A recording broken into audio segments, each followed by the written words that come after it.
Vamos começar então o estudo dessa semana. O capítulo escolhido é o capítulo 2, Meu Reino Não É Deste Mundo, e o tópico, a vida futura. Muito bem. E eu queria aproveitar e fazer aqui, no espírito dessa leitura, um texto que eu vi hoje, compartilhei com vocês, do Pai Nosso, pela narrativa do Dr. Espanhol, na mediunidade da Mônica de Medeiros. E, segundo ele, é um depoimento de Maria, mãe de Jesus, sobre a prece que ele fez, ou fazia, no Evangelho do Lar, no culto do lar, que ele fazia juntamente com eles. E que eu achei de uma simplicidade, de uma amorosidade, que muitas vezes a gente perde da leitura do Pai Nosso atual, que é muito formal. Já comentei isso uma vez aqui, né? Sempre segunda pessoa do plural, com voz, né? Uma coisa muito distante. Uma pena que essa tradução ficou tão formal. E aqui me pareceu de uma maneira mais simples, mais aconchegante, acolhedora. Eu vou ler para vocês, mas ela também está disponível na nossa página da Casa Paula na internet. Pai Celestial, que no céu da minha alma se encontra, louvo a teu nome, porque reconheço o teu amor e a tua misericórdia. Ajuda-me, Pai Celestial, a ser grato por tudo o que eu receber. Ajuda-me a ser misericordioso com todos com quem eu cruzar. Ajuda-me a ver a tua face luminosa e esplendorosa de amor na pedra, no vegetal, no animal e no homem, para que eu o reconheça e o ame acima de todas as coisas, vendo-o através de todas as coisas.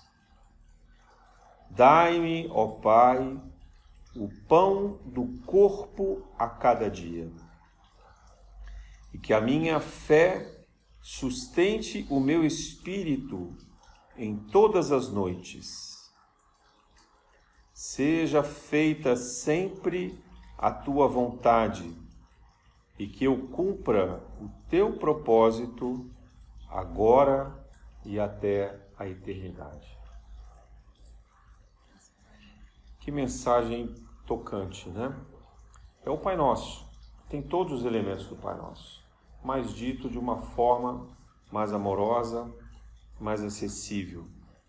E essa ideia de Pai Celestial não é um Pai no céu distante, né? É um Pai no céu conosco, no céu presente, no céu do nosso espírito, do nosso eu interior. Então, essa prece, ela fala muito, de alguma forma, com o tema de hoje, a vida futura. E por que isso?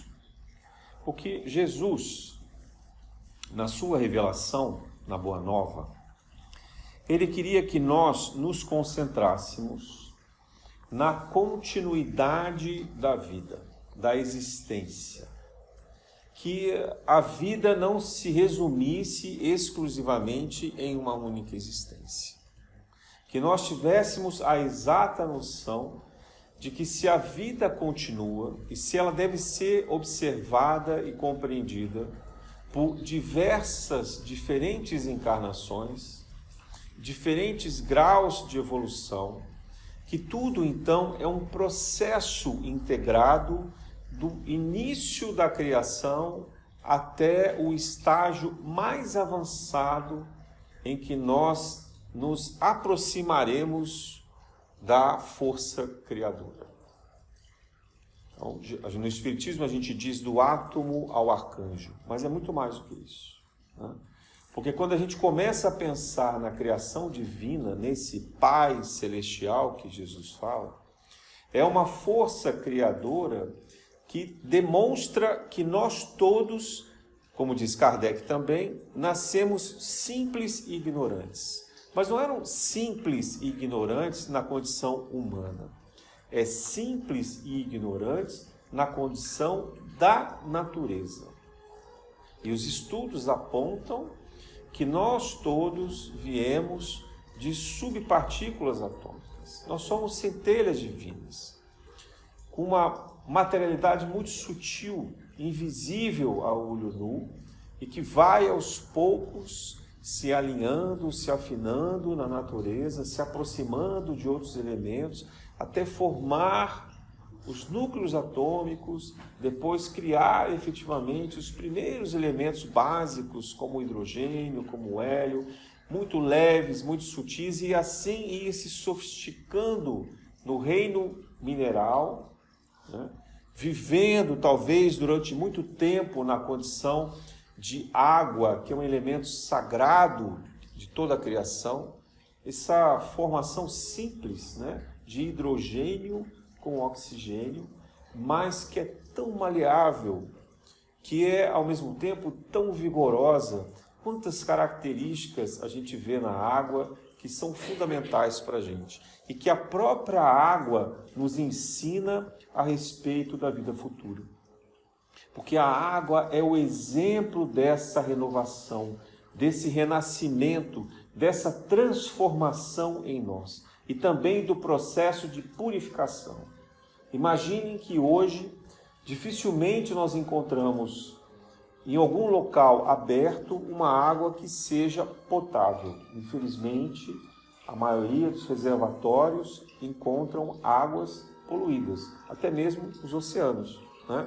Vocês devem ter lido a contaminação dos microplásticos, não é isso? Os peixes consumindo e nós também consumindo já esses microplásticos, que são nada mais nada menos os resíduos das sacolas plásticas e das garrafas de bebidas que a gente consome, que lança no lixo e não há nenhum trabalho de reciclagem, de cuidado, etc. Isso vai se desintegrando, virando micropartículas, fica ali misturado àquela água e a gente consome. Mas até mesmo essa água poluída, contaminada, a água contaminada, por exemplo, com metais pesados, até mesmo essa água, ela consegue se renovar. Por quê? Pelo processo de transformação. A mudança das formas físicas dessa água, passando principalmente pela evaporação, fazem com que elas possam ser limpas. Mas, às vezes, a simples evaporação não é suficiente, como acontece no caso das chuvas ácidas. Mas essa água, quando ela penetra na terra, ela vai sendo absorvida, então, de novo, pelos minerais, ela vai passando pelas areias, pelas rochas, ela penetra nas camadas mais intensas, profundas da terra, nos rios subterrâneos, é superaquecida pelas torrentes de lavas e assim ela vai ali se eliminando, separando os metais, separando aquilo que a contamina, para depois retornar purificada em uma nascente e nos mostrar essa pureza, essa capacidade de evolução e transformação. Conosco é a mesma coisa.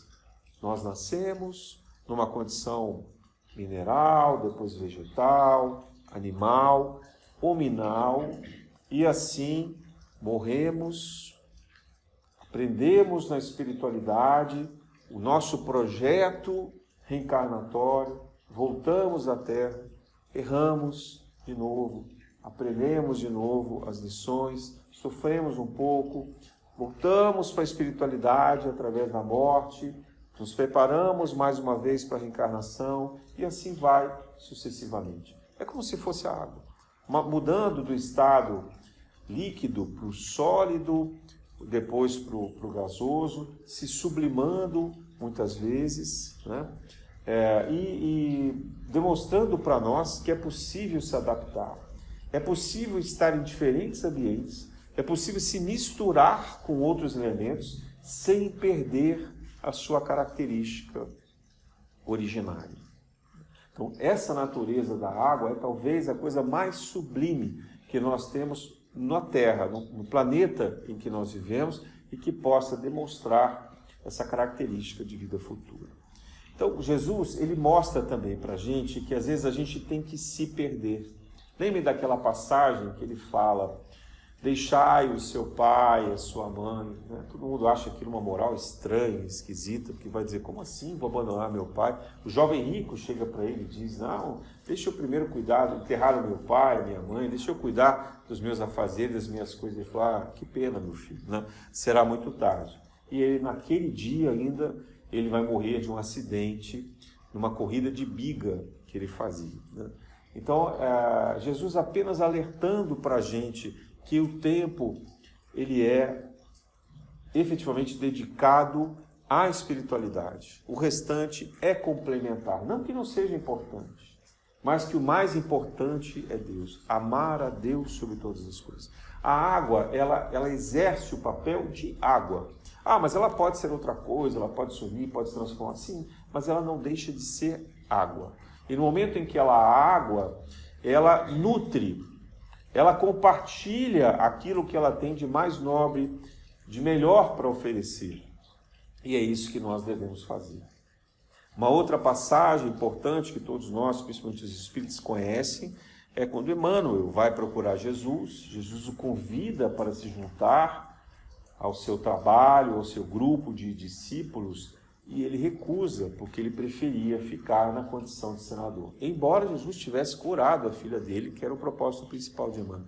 Mas Emmanuel tinha uma curiosidade, ele sabia que aquele homem não era uma pessoa comum, ele tinha algo de extraordinário, ele sentiu no olhar, ele descreve isso na carta que ele faz a Tibério, escrevendo Jesus, falando da sua grandeza, da sua inteligência, do seu carisma, da sua fortaleza moral, da condição impressionante, né, que ele sentiu diante dele, e mesmo assim ele se recusa a seguir Jesus. Então ele adia o propósito, ele deixa de ser água, né? E aí a gente pode imaginar aqui alguma coisa que vai se dissolvendo ali na natureza, perdendo o seu propósito.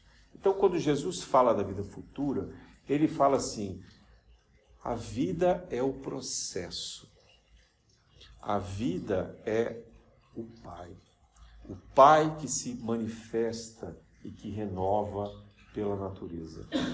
Ele diz a Nicodemos, é preciso nascer de novo. E Nicodemos pergunta, mas nascer da barriga de uma mulher? Nicodemos acreditava, ele era fariseu, ele sabia da reencarnação. Mas eles achavam que a reencarnação era um privilégio. Só algumas autoridades, alguns profetas, pessoas muito importantes poderiam reencarnar. Mas ele também achava que essa reencarnação era como se as pessoas surgissem do nada, como um fantasma na visão deles, né? A pessoa de repente se materializava na frente de todo mundo. E não a reencarnação como o útero materno sendo o verdadeiro portal da espiritualidade, que condensa aquele espírito em uma nova forma geneticamente moldada para as características que vão ser importantes na encarnação que está surgindo.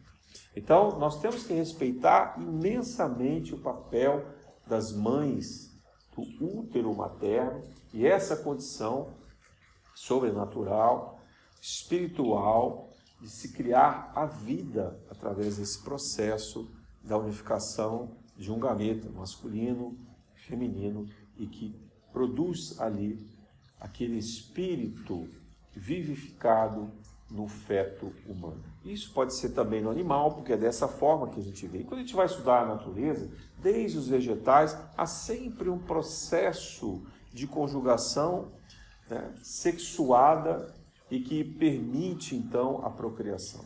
E na natureza, nos estágios mais elementares, a gente também vê isso acontecendo, só que da forma, pela lei da afinidade química. Quando se olha no microscópio, a gente vê então os elementos químicos se juntando e formando um outro elemento novo, ou se multiplicando. É muito linda a natureza, é muito linda. Então, essa ideia de Jesus sobre a vida futura é nos dizer o seguinte: não percam de vista que isso é apenas passagem. Não percam de vista que isso é apenas um estágio momentâneo da existência e que tem que ser vivido plenamente, porque a verdadeira criação, o verdadeiro reino, não é esse que está aqui agora. Aqui é apenas uma escola de amor, é uma escola de aprendizado, é um local onde a gente aprende com os próprios erros, com os erros alheios, repara os erros que a gente pode e a gente se aproxima das outras pessoas. Porque é justamente a compreensão do elemento do outro que faz para nós toda a diferença. Imagina que esse feto que nasce do útero materno, ele já nasce acolhido. Vejam a imagem, a grandeza da sabedoria divina. Ele já nasce acolhido, ele não está isolado na natureza. Não, ele está protegido, amparado dentro do corpo da sua própria mãe. E ali, à medida em que ele evolui, à medida em que ele cresce, ele vai desenvolvendo os próprios sentidos e se conecta ao coração da mãe. Né? O coração parece ser uma coisa de menor importância, mas é justamente o ritmo desse pulsar do coração que faz com que ele se integre ao pulsar da natureza, ao pulsar da existência. E também todos os movimentos fluídicos da mãe, o sangue, os movimentos gástricos, ele está ali muito perto do sistema gástrico, ouvindo todos os barulhos, percebendo o que é o processo da alimentação, da digestão, da excreção. Então ele vai se influenciando pelo movimento. Ele percebe que a vida é movimento, não é estática. E ele também percebe o quanto a sua mãe se comunica. Ele começa a ouvir a voz da mãe e a voz das pessoas no entorno dessa mãe. Quem são essas pessoas que convivem com essa mãe? O pai, se ele vai ter irmãos, os outros parentes, o trabalho da mãe. E vejam também aqui a responsabilidade dessa mãe para o lugar que ela frequenta. O tipo de vibração, o tipo de energia, o tipo de barulho, até de música que ela ouve e que vai influenciar esse feto, que vai influenciar a programação, o crescimento, o desenvolvimento desse ser no interior do útero materno. E que vai, então, preparando o quê? A vida futura. Vejam, ali no feto a gente já aprende que aquela condição, aqueles 9 meses, são apenas passageiros. Nós estamos ali aprisionados, ignorantes, imobilizados, mas sabendo que terá uma duração curta, serão apenas 9 meses. E que depois seremos então consagrados a uma vida de crescimento externo, de embates, de dificuldades, de autoaprendizado, de esforço, de estudo, para que nós possamos aprender a sobreviver sozinhos, mas ao mesmo tempo compartilhando essa existência com as outras pessoas que estão ao nosso redor. Os psicanalistas costumam dizer que aquele bebê se apaixona por aquela mãe no momento em que ele nasce. E ele demora para perceber que ele e aquela mãe são pessoas distintas. Mas no momento em que ele se apercebe disso, ele então desenvolve nele próprio o desejo que aquela mãe volte a ser dele. Volte a preencher o vazio da própria existência quando se vê sozinho no mundo. E a gente vai perseguir isso durante toda a nossa vida terrena, buscando a complementariedade, buscando no outro a completude que nós não enxergamos em nós mesmos. O que é que Jesus diz? Essa completude está no Pai. Essa completude jamais poderá ser saciada no outro, senão em Deus. Amar a Deus sobre todas as coisas é preencher essa completude. E quando a gente se encontra no outro, Jesus diz, se você não consegue amar a Deus de toda a sua fortaleza, comece amando o outro da forma como você se ama. Porque quando você aprender a olhar aquele outro nas suas próprias carências, nos seus próprios desejos, nas suas próprias necessidades, nos seus próprios erros, você será incapaz de julgar aquele outro. E você vai perceber ali a sua vida presente instada na sua vida futura. Porque quem é aquele outro? Senão alguém de uma família espiritual que nos acompanha pela eternidade.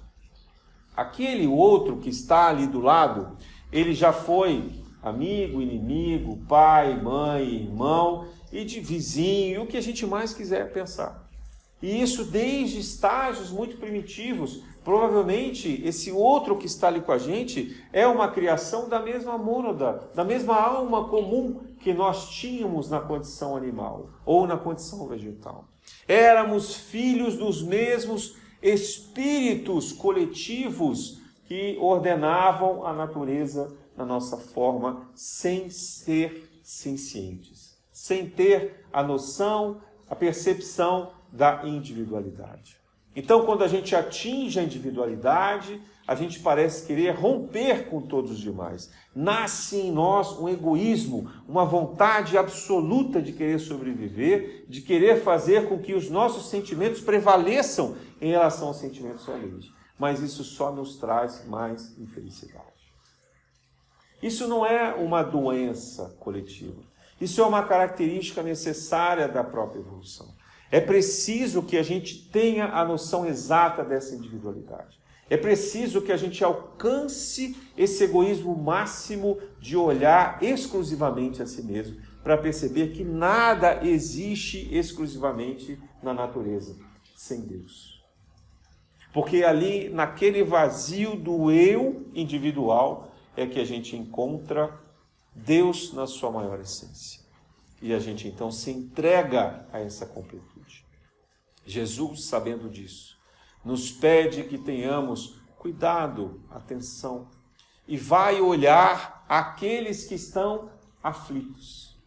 Porque a aflição toca o coração das pessoas. A aflição faz com que as pessoas se tornem mais sensíveis, mais emotivas, que se coloquem na condição do outro, que sejam mais empáticas, que tenham mais compaixão, que percebam no outro aquelas que são as suas próprias necessidades.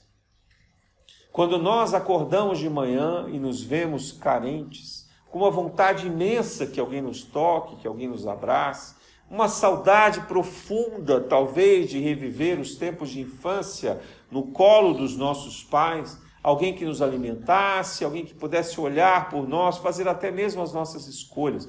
Mas nós agora somos adultos. Nós agora temos que cuidar de nós mesmos e às vezes cuidar dos nossos filhos, dos nossos netos, cuidar dos nossos cônjuges e de tudo mais. Mas no fundo, o que a gente quer naquele momento que a gente acorda é que alguém olhe por nós. Espiritualmente, sempre há alguém olhando por nós. Nós nunca estamos sozinhos. É essa visão que Jesus nos dá. Olhem para a vida futura. Olha para o futuro da vida. Não é para o seu futuro na terra. Não é para a adivinhação, para os desejos mundanos, para aquilo que vai nos distrair do progresso espiritual. Mas aquilo que vai, de fato, encher a nossa substância. O conhecimento, a partilha, a amizade. Quem tem um amigo, encontrou um tesouro. Mas como se pode fazer um amigo se a gente não se tornar cúmplice das pessoas com quem a gente convive? Um amigo, ele não é forjado nas condições agradáveis, bonitas, gostosas do compartilhamento. Ele é forjado nas adversidades, nas dificuldades, como uma espada, para que ela possa ter a firmeza e o fio correto, a liga muito bem estruturada, ela tem que ser submetida ao fogo e ao martelo. Nós, assim, vamos também forjando a nossa existência e as nossas amizades. São amizades que são testadas em provas duras. Aqueles que eram amigos de nossas encarnações pretéritas, muito queridos, muito amados, em condições muito benéficas, voltam depois na adversidade como opositores, para que a gente possa se relembrar não dos pensamentos mas dos sentimentos que estão no nosso inconsciente, que estão gravados no nosso perispírito, e assim que a gente possa exercer com eles o perdão. Veja, nós não precisamos perdoar aqueles que são de fato distantes de nós. O perdão é necessário para aqueles que estão próximos. Não adianta querer pensar em alguém que é extremamente violento, perigoso, mas está lá do outro lado do mundo. Esse não nos afeta. Os nossos parentes, os nossos vizinhos, as pessoas que trabalham com nós, esses é que vão fazer a diferença na nossa vida. E são esses que imediatamente precisam do nosso perdão. Porque esses nos acompanham há milhares e milhares de existências, alternando lugar conosco. Muitas vezes são eles ex-filhos que nós já tivemos, que foram muito queridos, muito amados, muito protegidos, e que agora a gente não reconhece pelo raciocínio. Mas a gente sabe no fundo que há um amor intrínseco por eles. Há um amor que nós não conseguimos evitar. É aquela pessoa que, por mais raiva que a gente sinta, ela não sai da nossa cabeça. A gente não consegue esquecer. E quando se lembra dela, se lembra dos efeitos, dos eventos ruins. Mas é ela, a pessoa que vem no nosso coração. E o que é que a gente sente no fundo, no fundo? A vontade suprema de que esse ódio, essa raiva, essa mágoa, esse rancor se dilua, para que a gente possa encontrá-la da forma mais simples e pura do amor ao próximo e do perdão. Jesus vem mostrar isso na sua simplicidade. Não tem palavras a ser buscadas. Jesus dificilmente faz discursos, ele prefere o exemplo. São poucas as narrativas que a gente vê Jesus falando para a multidão. E quando ele fala, ele procura tocar o coração. As palavras de Jesus estão ainda gravadas no nosso espírito, porque cada um de nós, na humanidade, ouviu e ouve os discursos e os ensinamentos de Jesus pelo nosso espírito. Jesus não falava para os seus apóstolos, para os seus discípulos, para aquela multidão imediata. Jesus falava para a eternidade. Então, quando a gente se concentra nesse amor, quando a gente pensa na grandeza que há dos gestos e dos seus ensinamentos, a gente se conecta com essa forma de transformação. Pai Celestial. Que céu é este? É a antiterra.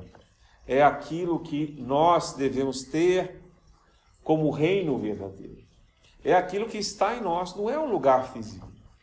O céu, chamado de Jesus, não tem essa natureza física. Ele é o todo, a todo instante.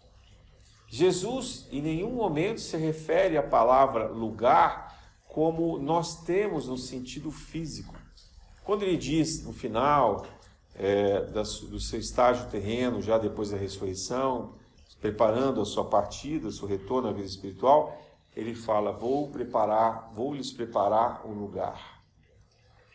Esse lugar, na tradução ali do hebraico, é mais ou menos como a gente dissesse assim, eu vou preparar um cantinho para vocês. Mas a gente tem mania de pensar que é um lugar físico. Como a gente às vezes pensa que o umbral é um lugar físico.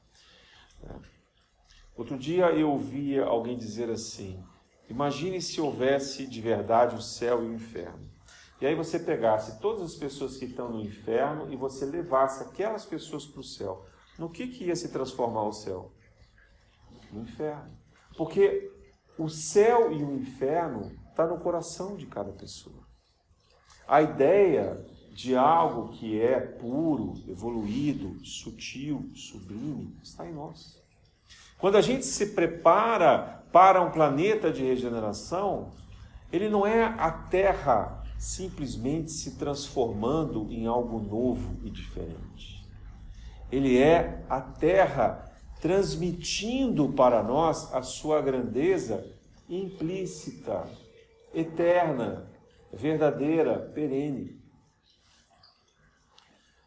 Não importa se você vive num lugar maravilhoso como o Rio de Janeiro, em que você tem florestas urbanas, você tem mar, você tem rios, lagoas, você tem pedras incríveis, né? Cristais maravilhosos, animais, ou se você vive no deserto do Saara, ou se você está no meio de uma geleira no Ártico.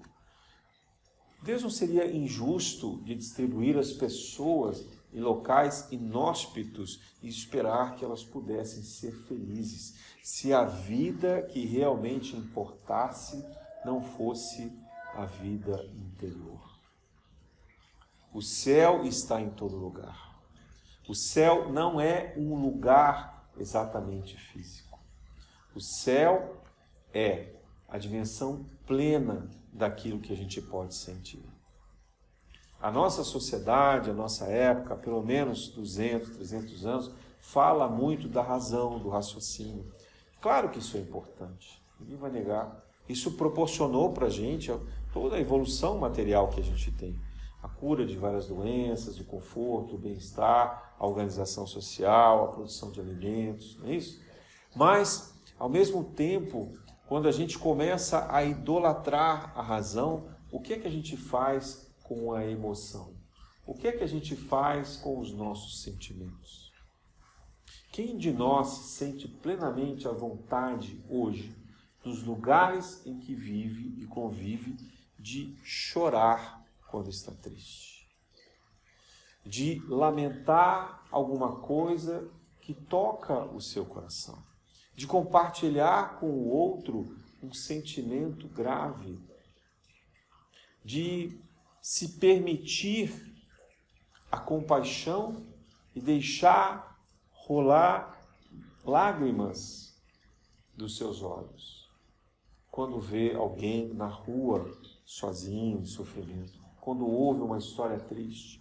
Eu vou dizer mais, é difícil hoje até chorar no cinema com algum filme que seja tocante. Primeiro porque já não tem muitos filmes mais tocantes. Os filmes são de aventura, são de guerra, são de crime. E quando falam de emoção, é uma emoção superficial, romântica. São raríssimos os filmes que procuram, de fato, tocar o nosso coração. Talvez a indústria cinematográfica tenha percebido que não consegue vender muito mais. Porque a gente não está mais preparado a fazer isso. Mas como que a gente abre mão de algo tão profundo e verdadeiro? Vocês já pararam para pensar como é raro na natureza um ser que consegue chorar? Vocês já repararam como é sublime perceber um animal que chora e com que dor ele chora, ou com que alegria e gratidão ele chora? Porque também os animais demonstram o choro pela gratidão. Quando eles percebem que são socorridos, quando eles percebem que são cuidados, quando eles percebem que são alimentados. Quem tem animais domésticos sabe disso. Quem tem animais domésticos sabe a alegria e vê os olhos lacrimejando quando a gente volta para casa. E a gente abandona essa condição, porque ela é mostrada no mundo como se fosse menor. Como se fosse uma inferioridade ter sentimentos. Como se fosse uma coisa menos evoluída demonstrar as próprias emoções. É claro que nós não estamos falando aqui das emoções desequilibradas. Porque quando a gente fala de emoção, parece um caldeirão perigoso, né? Porque ali nas emoções você também tem a fúria, você tem a raiva, você tem o ódio, você tem o rancor, né? Você tem a inveja, e podemos falar aqui de todos os 7 pecados capitais, tudo aquilo que vocês puderem imaginar de nocivo na humanidade.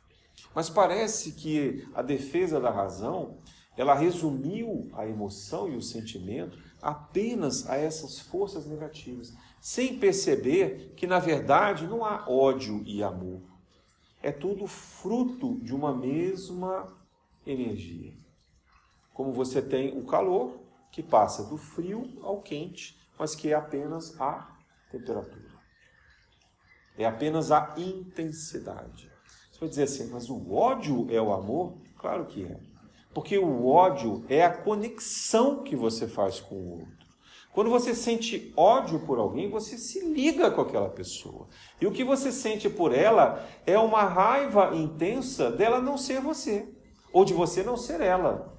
De você não usufruir do que ela tem. De você não ter o poder que ela tem até sobre você mesmo. De poder agir de uma forma que você não controla. No fundo, o que você quer é esse controle. E esse controle é o outro. É o desejo que a criança perde da mãe ou do pai. E que ela vai buscar em si mesma e sai pelo mundo perdida e abandonada no seu sentimento.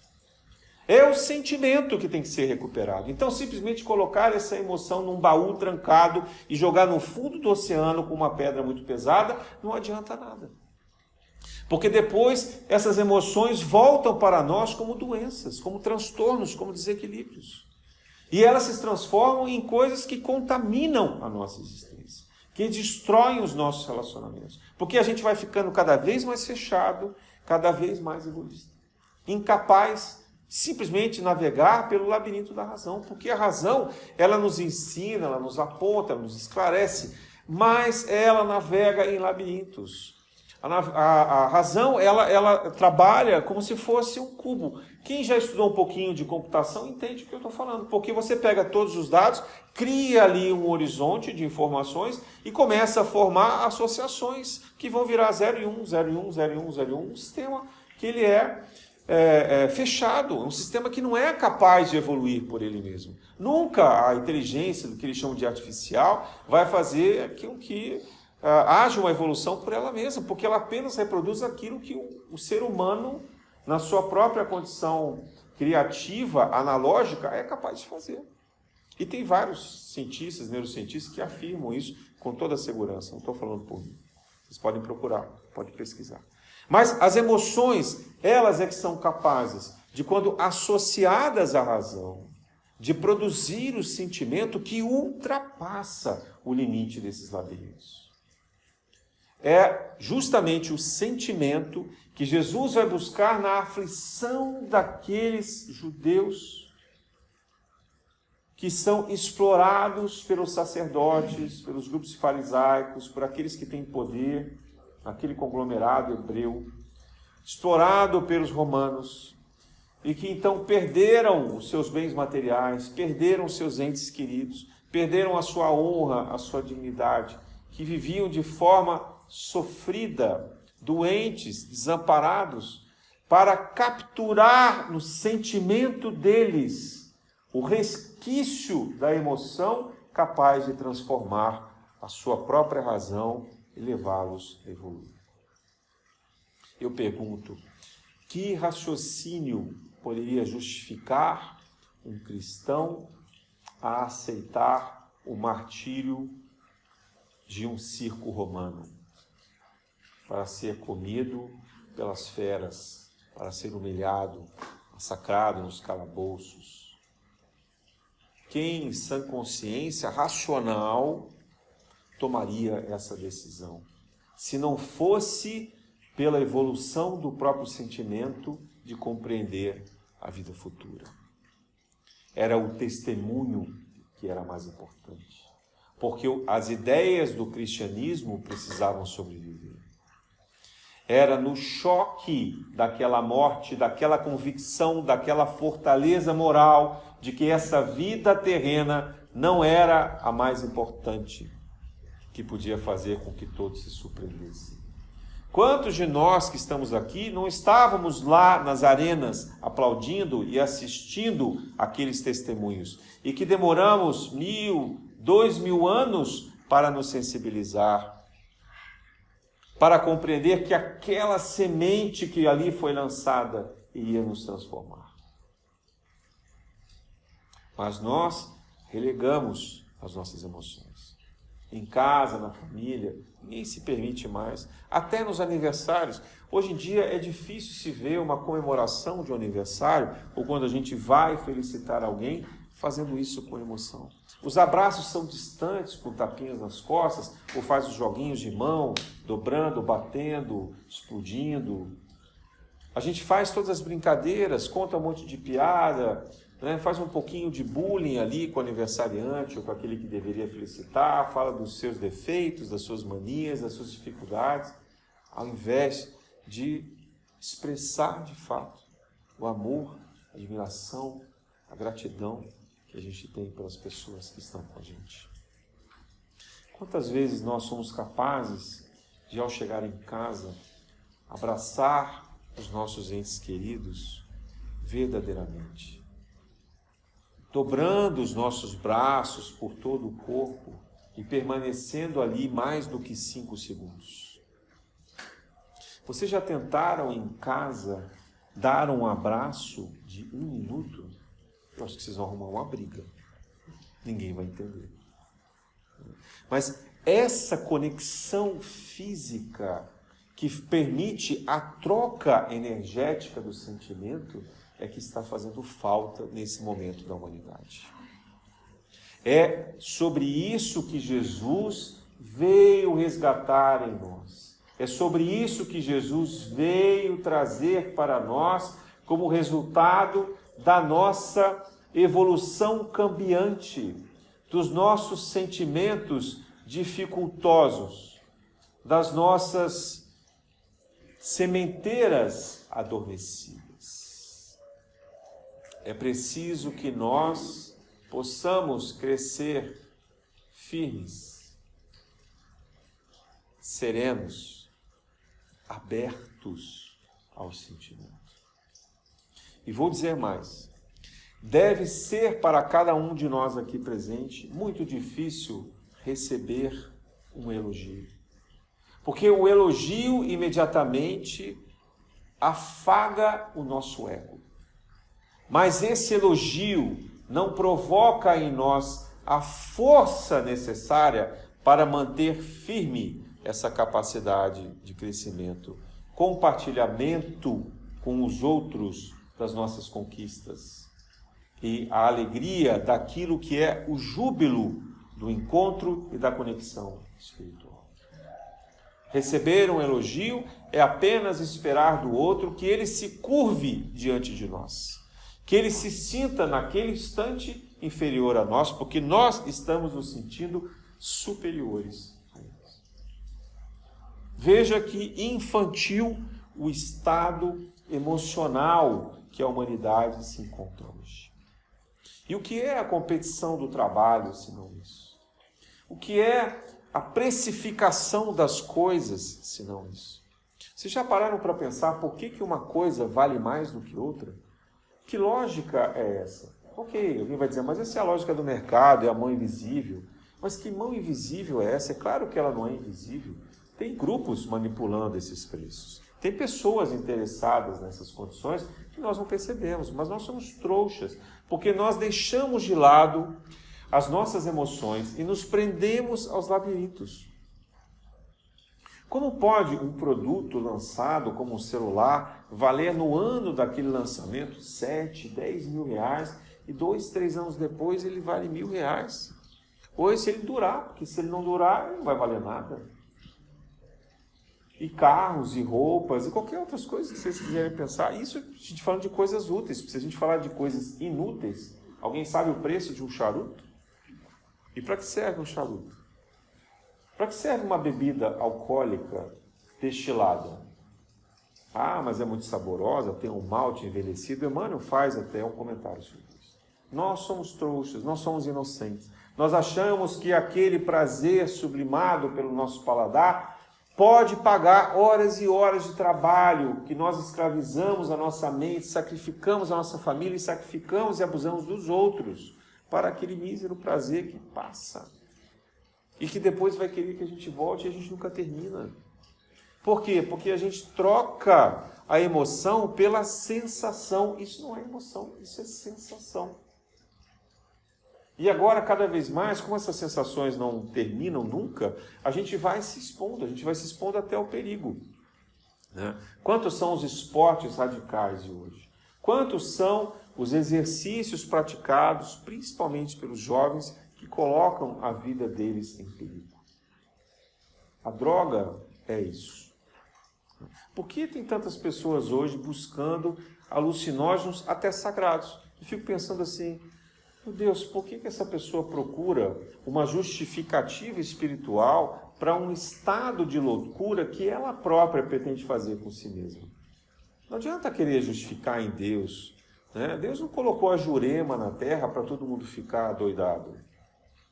Deus não colocou aqui as plantas originais dos indígenas, dos povos xamânicos, que eram usados como cura, como ervas, num processo de autoconhecimento, num ritual específico, dedicado ao cuidado daquela tribo, e não numa condição festiva de todo mundo perder a consciência. Por que a gente se submete aos processos viciativos até dos medicamentos que a gente se auto-aplica, consome dentro de casa, ou implora para o médico que ele nos prescreva? Eu já ouvi, trabalhando em redes de hospitais, em redes médicas, de quanto esses profissionais dizem que não tem como o paciente chegar lá, se ele não sair com uma receita, ele acha que o médico não é bom. Ele quer, e quanto maior a quantidade de remédios, mais o paciente fica feliz. E quanto mais exames o médico pede, mais o paciente fica feliz ainda. Porque ele não se contenta de não ser doente, de não depender de uma droga. Abra os armários da casa de vocês. Me digam que casa aqui não tem um monte de medicamentos. Provavelmente vários vencidos também. Por que essa loucura? Olhem para as ruas do Rio de Janeiro, de São Paulo, de qualquer lugar do Brasil. Me digam, qual é o comércio mais bem sucedido que existe nesse país, se não as farmácias? Não é impressionante isso? Vocês já pararam para pensar o quanto cada um gasta com farmácia por mês? Ah, mas eu vou lá para comprar cosmética.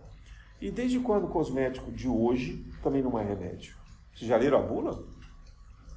Aquilo que antigamente se fazia quando eu era criança, os remédios simples era assim, corta uma folhinha de babosa, passa no seu cabelo, tinha lá a forma de fazer isso, não sei o que e tal, e deixava, né? Se fazia vários tipos de cosméticos. Eu não estou querendo voltar aqui à Idade Média, por favor. Eu só estou dizendo que a gente ficou demais dependente da química muito elaborada, que no fundo, é um processo de dependência em medicação. Porque ninguém desenvolve uma cosmética que ela dura muito. Outro dia alguém estava me explicando assim, você usa um shampoo, vamos imaginar que alguém comprou um shampoo caro, importado, sei lá, pagou R$300 o shampoo.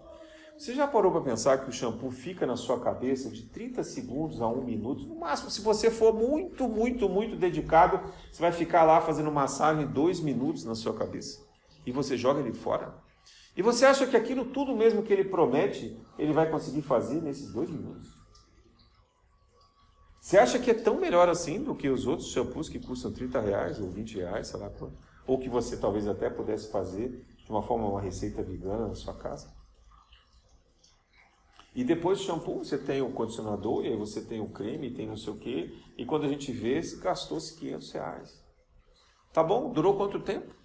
E quando você vai no salão e passa a manhã ou a tarde inteira naquele salão, sai linda, maravilhosa, ok? Mas quanto tempo dura isso? E a gente volta naquela dependência. Isso é um processo de sensações. Isso não está relacionado ao sentimento. A gente denominou mal, errado isso. O processo da sensação, ela é uma dependência química, psicológica. A gente fica o tempo inteiro ligado a esse processo. É da mesma maneira que funciona o cigarro. Para quem fuma sabe disso. O cigarro não é só a nicotina. O cigarro é todo o envolvimento, o ritual de você pegar aquele papel enroladinho ali com o fumo, abrir a caixinha, ver um barulhinho, tá lá, você tem o toque, você pega aquele cigarro, pega o isqueiro ou fósforo, acende, ele fica quentinho, você põe na sua boca, aí solta a fumacinha, e você tem todo um ritual, tem um tempo que demora para você fazer de novo. Tá bom, a nicotina está indo para o seu cérebro, o alcatrão está entrando no seu pulmão, mas tem toda essa dependência psicológica que vai te dominando. Só que antes isso era o cigarro, agora isso é todo o resto, né? Você já viu o comercial de bebida? Já reparou que ninguém simplesmente entra lá e fala assim, bom, eu vou me alcoolizar agora, e vira alguma coisa na boca. Não, você tem o ritual, você tem o clima, você tem a ambiência do bar, do churrasco, dos amigos, da praia, né? Então eles estão vendendo essa ambiência, eles estão vendendo o psicológico, aquilo que é a dependência sensorial. Nós abrimos portas para as dominações sensoriais. É isso que vai nos escravizar. Não tem nada a ver com emoções. Então, por que se fala tão mal das emoções? As sensações nos trazem apenas para a vida instantânea. Não é nem a vida presente. Se fosse a vida presente, seria ótimo. Mas é a vida instantânea. E Jesus nos chama para a vida futura. Jesus nos chama para um olhar mais distante, para a gente compreender o processo evolutivo. Para compreender que aquela sensação não justifica. Que aquela sensação é passageira. Jesus olha para Pilatos e diz, o meu reino não é desse mundo. É como se dissesse assim, Pilatos, você está tão iludido. Você está achando aí que você vai ficar muito tempo como governador aqui da Judéia. Não vai durar nada. Eu vou morrer logo, logo você já vai ser aprisionado. Você vai ser levado para longe, vai perder todos os seus bens, vai perder a sua mulher, vai perder sua dignidade, tudo aquilo que você valoriza. Não vai ser nada, não vai durar nada. E você vai ficar tão triste que você ainda vai se matar no final. Porque tudo isso passa. Essa era a ilusão de Judas, quando ele entrega a Jesus, porque ele achava que o reino de Deus era na terra, era material, que Jesus ia trazer os arcanjos, os seus exércitos, e dominar, expulsar os romanos, e dominar os sacerdotes, e fazer aqui a justiça imediata. Que justiça imediata? Que sensações são essas? De que adianta sair distribuindo dinheiro para todo mundo? Dali a pouquinho já está tudo desequilibrado de novo. Não é essa a sensação. O plano de regeneração não é distribuir fartura de sensações para as pessoas. E não adianta a gente ficar esperando que seja isso que vai acontecer. Jesus, ele viu muita miséria, ele viu muita doença, muito sofrimento. E nem por isso ele acabou com toda essa miséria e todo esse sofrimento. Há passagens no Evangelho que dizem, e Jesus curou muitos dos doentes. Jesus não curou todos os doentes. Jesus, inclusive, quando os apóstolos às vezes perguntavam, mas olha, tem aquele mendigo ali que está pedindo dinheiro, ele falou assim, deixa ele ali, ele vai continuar ali. Há outros que vão socorrê-lo. O trabalho agora não é esse, a missão agora não é essa. Mas parece uma diferença, Jesus parece que não está tocado por aquilo. Claro que ele está, depois ele vai falar do samaritano e vai dar o exemplo da importância de fazer esse socorro. Mas ele também quer demonstrar o seguinte, não é o imediatismo. Você tem que ser capaz de compreender os processos kármicos, tem que ser capaz de compreender as doenças que estão intrincadas dentro de cada um de nós. Nessa visão distante da vida futura e da vida que, se ela é futura, ela também já foi pretérita. Ela tem um passado. E a gente tem que encontrar onde está o fio dessa balança no presente que a gente vive. Aonde é que está a diferença que nós temos que provocar em nós mesmos pelas transformações que vão acontecendo. E isso nasce do nosso sentimento. Eu sou o primeiro a defender nessa casa a importância do estudo que está nos ensinamentos de Kardec de amai-vos e instruí-vos. Mas eu queria lembrar que antes de falar em instruí-vos, Kardec nos chama para nos amar. E essa é a mensagem do Espírito de Verdade. Se nós não formos capazes do nosso sentimento de amor, de nada valerá a nossa instrução. Quantas são as pessoas consideradas sábias, inteligentes, absolutamente infelizes? Porque se você só tem inteligência, você não vai encontrar nada que justifique a sua vida, senão o suicídio. Porque se a vida se resume a isso, e você só tem dor, e só tem tragédia, e tudo vai acabar destruindo de alguma forma o que você construiu, é melhor acabar com essa vida.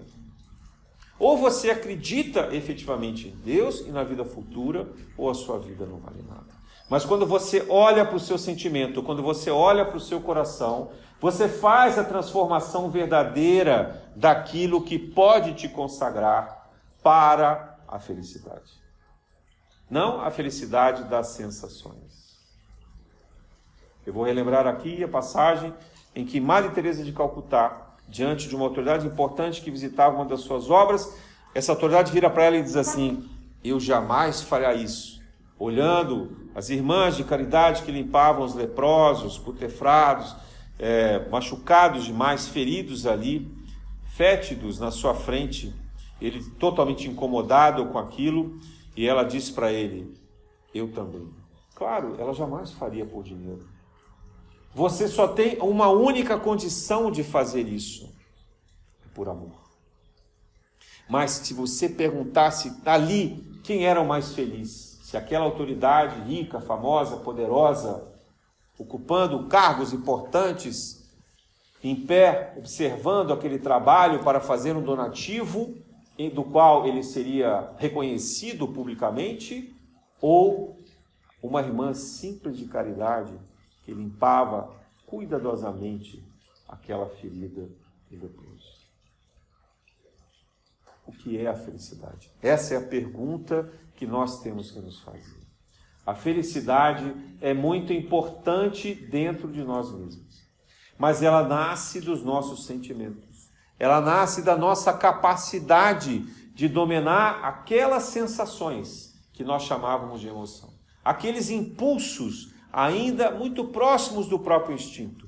Porque quando a gente fala das emoções que são aprisionadas às condições mais graves, mais violentas, elas não passam de instinto.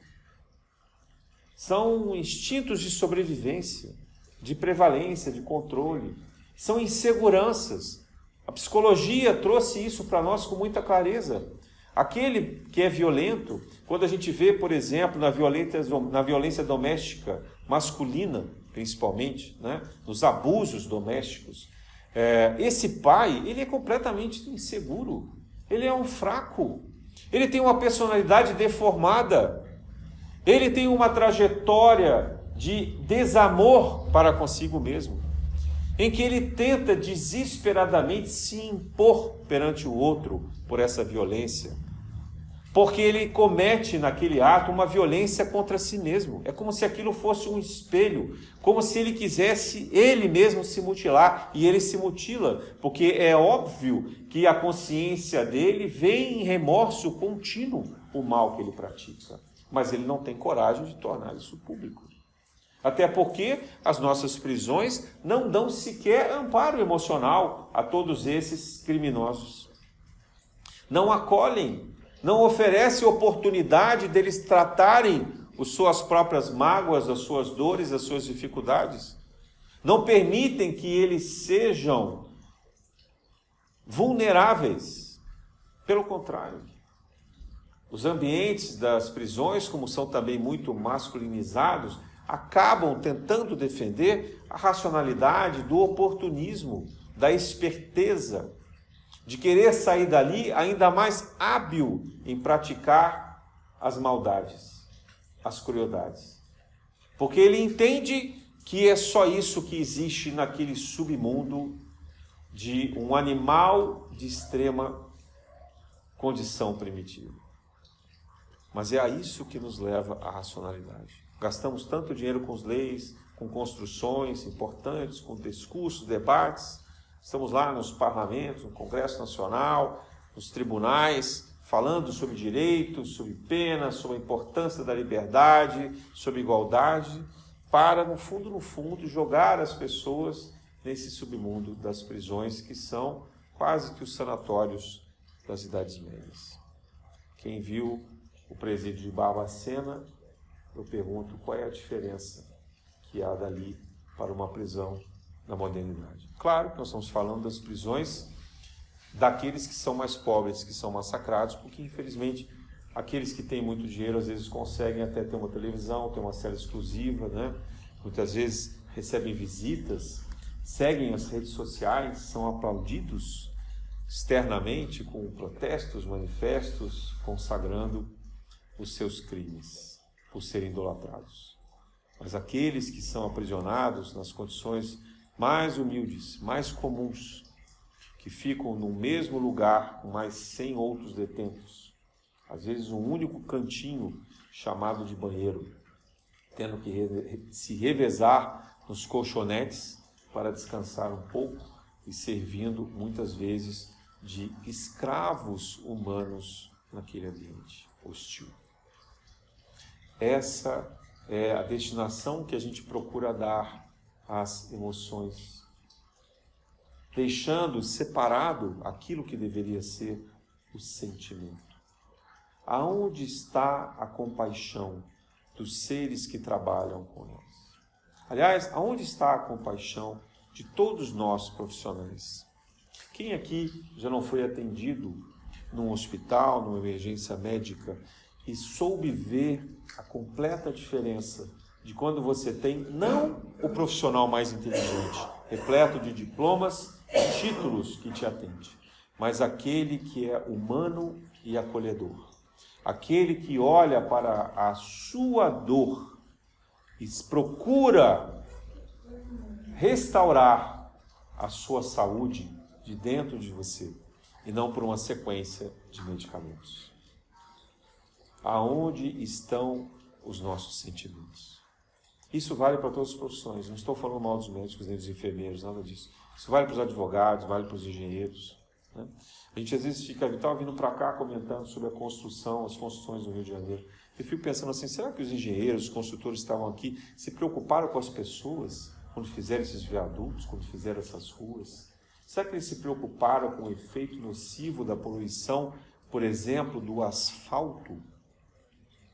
Né? Será que alguém se preocupou com a reverberação do som de quando se fazem essas pistas e esses muros retos, com a poluição sonora que isso representa?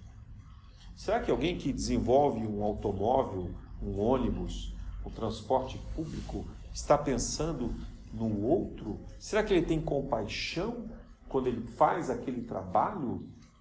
Ou ele simplesmente enxerga uma prancheta e uma utilidade da qual ele precisa se desincumbir? Isso vale para todos os trabalhos. Vale para o comércio, vale para os professores, isso vale para qualquer atividade. Vale para a atividade de casa, materna, paterna, filial, de irmãos. Vale para o sentimento de vizinhança. O que nós estamos fazendo com os nossos sentimentos? É na vida futura que nós temos que olhar. Jesus nos pede para que nós olhemos na perspectiva, porque ali na perspectiva não estamos apenas nós, está o outro, mas aquele outro é também nós. É o espelho do que nós somos. É o espelho do que nós fazemos, nós queremos, nós desejamos e nós reproduzimos no outro. Ninguém pode dar o que não tem. Se nós não tivermos amor no nosso coração, nós seremos incapazes de dar amor. Mas nós não teremos amor se nós não formos capazes de abdicar dos próprios interesses.